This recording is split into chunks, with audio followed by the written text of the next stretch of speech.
ठेवून हा सर्व प्रकार केलेला आहे का? वेल प्लॅन्टेड हा सगळा प्रकार आहे का? काय वाटतं? शिवधर्म प्रतिष्ठान याचे संस्थापक अध्यक्ष दीपक काटे आणि त्यांच्या सहकार्यांनी अक्कलकोट येथे जन्मेजय राजे भोसले यांचा सन्मान माझ्या हस्ते होता। डॉक्टर शिवरत्न शेटे त्याचे प्रमुख होते आणि या चांगल्या कार्यक्रमाच्या निमित्ताने मी अक्कलकोटला गेलो होतो। अचानकपणे शिवधर्म प्रतिष्ठान फाउंडेशनचे कार्यकर्त्यांनी माझ्यावर काळं वंगन तेल टाकलं आणि त्यांनी माझ्यावर हल्ला केला। त्यांनी मला मारण्याचा प्रयत्न केला। ही गोष्ट खरी आहे, परंतु ही जी विचारधारा आहे, ही विचारधारा तुम्हाला आठवत असेल की डॉक्टर पानसरेंचा खून झाला, डॉक्टर कलबुर्गेंचा खून झाला, डॉक्टर दाभोळकरांचा खून झाला, डॉक्टर गौरी लंकेशचा खून झाला। हा सत्ता काळ जो आहे, या सत्ता काळामध्ये पुरोगामी विचाराचे कार्यकर्ते हे असुरक्षित आहेत। कधी कधी पक्ष फोडले जातात, पक्षांनंतर मग कार्यकर्ते फोडण्याचा प्रयत्न केला जातो आणि मग त्यांच्यासारखं कुठलीही गोष्ट करता नाही आली। एक सत्य विचारसरणीने आम्ही काम करतो। आमचा विचार जो आहे हा राज्यघटनेला अभिप्रेत असलेला समता, बंधुता, न्याय आणि स्वातंत्र्याचा आहे। या देशामध्ये मानवता प्रस्थापित झाली पाहिजे, याच्यासाठी संभाजी ब्रिगेडचं काम चालू आहे आणि ते चालू राहणार आहे। परंतु दुर्दैवाने काही गैरसमज पसरवले जातात सामाजिक संघटनेबद्दल आणि मग अशा हिंदुत्ववादी विचारसरणीचे कार्यकर्ते माझ्यासारख्यावर हल्ला केला।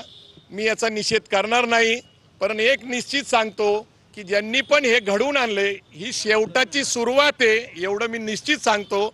संभाजी ब्रिगेडचा इतिहास सगळ्यांना माहीत आहे, संभाजी ब्रिगेडचं उत्तर देण्याची पद्धत माहीत आहे आणि राज्यकर्त्यांमध्ये मुख्यतः मुख्यमंत्री देवेंद्र फडणवीस हे गृहमंत्री आहेत आणि ज्यावेळेस आम्ही या कार्यक्रमाला पोहोचतो त्यावेळेस कुठल्याही प्रकारची पोलीस यंत्रणा एवढ्या महत्त्वाच्या ठिकाणी नाहीये आणि अशा वेळेस मला असं वाटतं की जाणीवपूर्वक पोलीस यंत्रणा तिथं नव्हती का? काही ठरवून षडयंत्र घडलं होतं का? माझ्या जीविताला धोका होता का? तर मी माझ्या सगळ्या कार्यकर्त्यांच्या प्रेमाने आणि माझ्यावर विश्वास ठेवणाऱ्या बहुजन समाजामुळे आज मी जिवंत आहे आणि मला आनंद वाटतो की मला या पुढच्या काळामध्ये काहीतरी चांगलं काम करायची संधी असल्यामुळेच मला ही तुमच्या सगळ्यांच्यामुळे एक नवीन जीवनाची संधी मिळाली। जय जिजाऊ, जय शिवराय।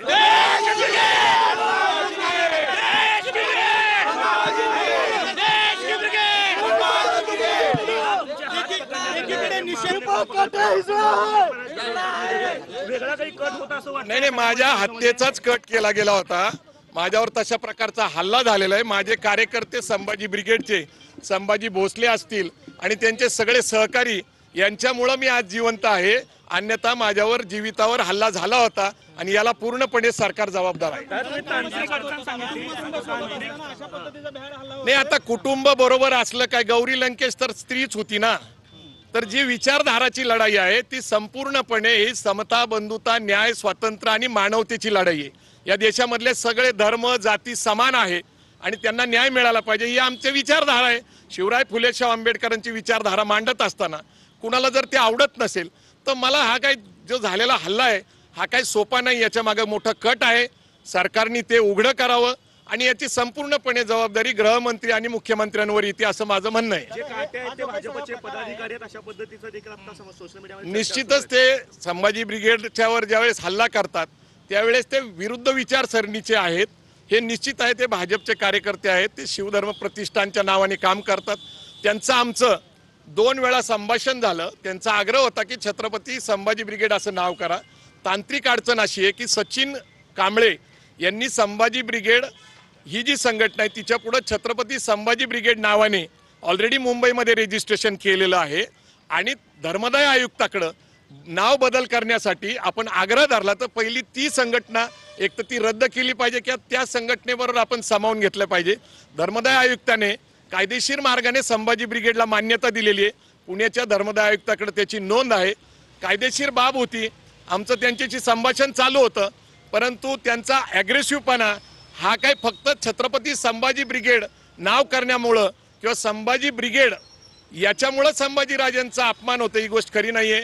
स्वराज्य रक्षक संभाजीराजे ही सिरियल काढली त्यावेळेस पण अनेक लोकांनी अशी मागणी केली की छत्रपती नाव लावा, परंतु 20 सिरियल ऑलरेडी रेजिस्टर्ड होत्या आणि ज्यांनी ज्यांनी लेखक आणि डायरेक्टरनी ती रेजिस्टर केले होते मान्य करत नव्हते. डॉक्टर अमोल कोल्हे आणि आम्ही संभाजीराजांचा खरा इतिहास पूर्ण समाजाला दाखवला, बहुजन समाजाला या देशाने महाराष्ट्राने बघितला. त्यावेळेस सुद्धा अशा अनेक धमक्या आल्या होत्या की त्याचं नाव छत्रपती संभाजी महाराज सिरियल करा, म्हणजे ती सिरियल होती अमोल कोल्हेंची. तर अशा प्रकारचा जो काही संघर्ष आहे, मूळ माझ्यावर जो हल्ला झाला किंवा ते वंगण तेल टाकण्यात आलं किंवा माझ्या जीविताला धोका झाला, तर याच्या मागे एक विचारसरणीची लढाई आहे. तुम्हाला माहिती आहे की महाराष्ट्रामध्ये आणि देशामध्ये कुणाची सत्ता आहे. आज अनेक गोष्टी घडत आहे, तुम्हाला अनेक प्रकारच्या घटना बघायला मिळतात. कधी ईडीच्या माध्यमातून लोकांना अडकवलं जातं, SITच्या माध्यमातून, इन्कम टॅक्सच्या माध्यमातून. मी एक फाटका सामाजिक कार्यकर्ता आहे.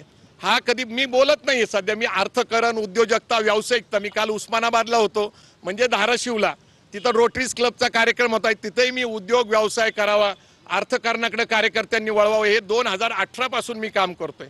चांगलं अर्थकारण करावं हा आमचा उद्देश आहे. परंतु आमच्या चांगल्या उद्देशाला जर काळिंबा फासायचा असेल तर आमच्यावर हल्ले केले जातील. एकीकडे तरुण बेरोजगार आहे आणि अशा बेरोजगार तरुणांना आपण हत्यार म्हणून वापरत असाल, आज ना उद्या ज्यांनी माझ्यावर हल्ला केला त्यांना निश्चित पश्चाताप होईल. मला त्यांच्याबद्दल काही राग नाहीये, माझा कुठला निषेध नाहीये, पण याच्या मागे जे षडयंत्र आहे ते 2 विचारसरणीचा जो संघर्ष आहे हा मूळ चर्चेचा विषय आहे. माझ्यावर एकट्यावर हल्ला झाला असं नाहीये. तर मी मराठा समाजाचा गेली 30 वर्ष कार्यकर्ता आहे आणि एक मराठा समाजावर हा झालेला हल्ला आहे, हा समाजावर झालेला हल्ला आहे. समाजासाठी मागील 30 वर्ष मी दिवस रात्र रक्त आटवलेलं आहे, घाम गाळलेला आहे, पण प्रबोधन केलेलं आहे आणि यातनं चांगलं घडावं आहे. पण माझ्यासारख्या चांगल्या कार्यकर्त्याला मारून काय संपवायचं आहे, तर विचार संपवायचा आहे.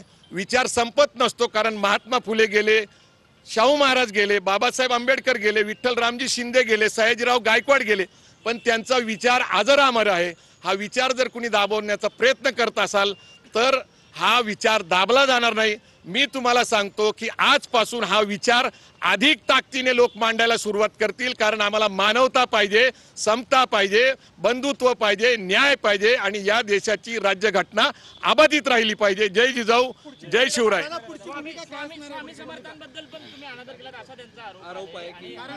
ठीक आहे, असं आहे की मूळ विषय असा आहे की राज्यघटनेच्या चर्चेवर बोलत असताना, धार्मिक गोष्टीचे स्पष्टीकरण देत असताना ज्ञानेश महाराव, माजी संपादक, चित्रलेखा यांनी काही मतं मांडली होती. त्याच्याबद्दल त्यांनी स्वतःही क्षमा मागितलेली आहे, त्यांच्यावर कोर्ट कचेरी झालेली आहे. मला माहिती आहे की अक्कलकोटच्या विषयावर आमचा वाद झालाय, पण आदरणीय जन्मेजय राजे भोसले तिथले प्रमुख आहेत, ते राजे आहेत आणि त्यांचा सन्मान जर माझ्या हस्ते करायची इच्छा असेल तर त्यांना माहिती आहे ना घडलेल्या घटना काय आहेत. त्यांनी स्वतःहून जर बोलवलेले मला राजेंनी आणि त्यांचा सन्मान करण्याची इच्छा आहे तर राजेंच्या कार्यक्रमामध्ये जायला पाहिजे. हा आपला स्वतःचा एक सन्मान आहे, म्हणून मी तिथे गेलो होतो. अक्कलकोट स्वामींबद्दल जे काही ज्ञानेश महाराव बोललेत गेल्या वर्षी त्याच्याबद्दल स्वभाव झालेला आहे, चर्चा झालेली आहे, देवस्थानची चर्चा झालेली आहे. आमचे अनेक प्रमुख कार्यकर्ते तिथं अन्नछत्राच्या ठिकाणी काम करतात. अनेक मतं वेगळी असतात, सगळ्यांची मतं म्हणजे आमची मतं आहेत, ही गोष्ट खरी नाहीये. नाही, आता भूमिका आता स्पष्ट करता येणार नाहीये. ही आता एक वैचारिक लढाई आहे आणि ही दीर्घकाळ चाललेली. संरक्षणाची मागणी करणार आहे? नाही, असं आहे की जर संरक्षणाची मागणी करायची वेळ आली तर मी पहिला संभाजी ब्रिगेडचा राजीनामा देईल. माझे कार्यकर्ते आणि मराठा समाज माझं संरक्षण करण्यास सक्षम आहे. जय जिजाऊ, जय शिवराय.